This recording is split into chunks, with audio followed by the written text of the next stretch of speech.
My name is David, and I'm a 26-year-old freelance graphic designer living in Seattle. The work is decent, but the pay isn't always steady, so I often pick up odd jobs on Craigslist to make ends meet. Usually, it's nothing too unusual: moving furniture, setting up a website, or fixing some graphics. But one evening, I came across a job posting that was a bit different. It was for cleaning out a storage unit, offering a surprisingly high pay for what seemed like simple work.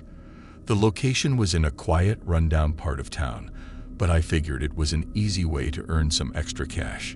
The ad had a strange note at the end: "Come alone." It felt off, but the promise of good money overshadowed any reservations I had. I replied to the ad, and within minutes I got a response with the address and a time to meet. The message was short and to the point, without any details about who I'd be meeting. Just, "Be there at 9 p.m. The unit is unlocked." When I arrived at the storage facility, the air felt heavy. It was one of those places that seemed abandoned, with only a few flickering lights. The unit I was supposed to clean out was at the far end of the lot, away from the main road. As I approached, I noticed the lock was already cut, and the door was slightly ajar. Something felt wrong, but I pushed the thought aside and stepped in.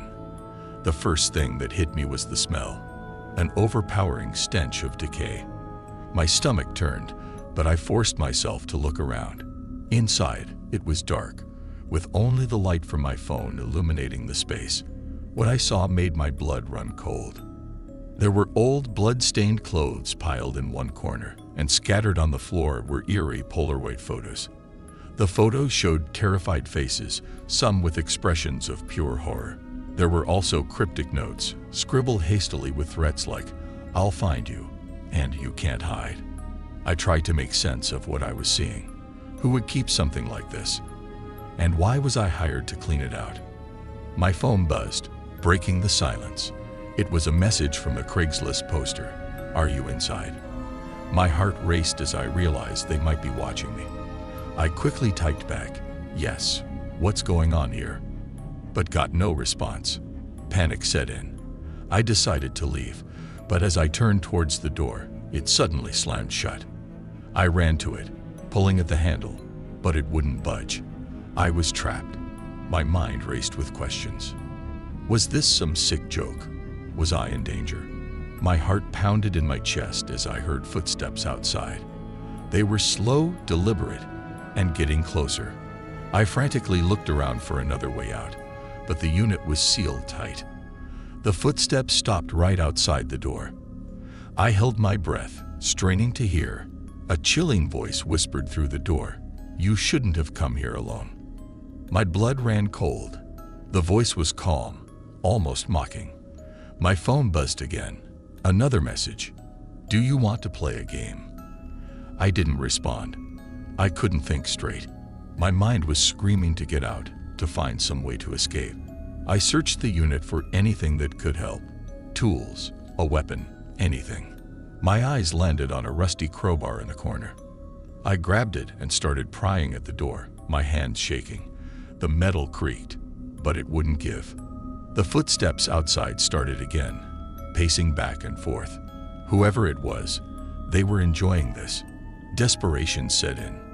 I slammed the crowbar against the door, shouting for help, but the sound seemed to be swallowed by the thick walls. My phone buzzed one last time. Time's almost up. I dropped the phone, my hands trembling. What did they mean? Was this some kind of sick countdown? Suddenly, the door burst open, and I stumbled back, blinded by a flashlight. A police officer stood there, shouting at me to get on the ground. I was too stunned to move. It turns out, someone had reported seeing a suspicious person, me, entering the storage unit. The cops were already on their way when I got locked in. They searched the place and found the same disturbing items I did. As they questioned me, I couldn't stop shaking. Who had set this up? Why? The police took me in for questioning, but they soon realized I was just an unlucky guy caught in a twisted game. They never found the person who posted the ad. And as for the stuff in the unit, it was real. The photos, the clothes, they all belong to missing people. To this day, I don't know who was behind it or what their plan was. But one thing is clear. That night on Craigslist, I walked into a nightmare I'll never forget.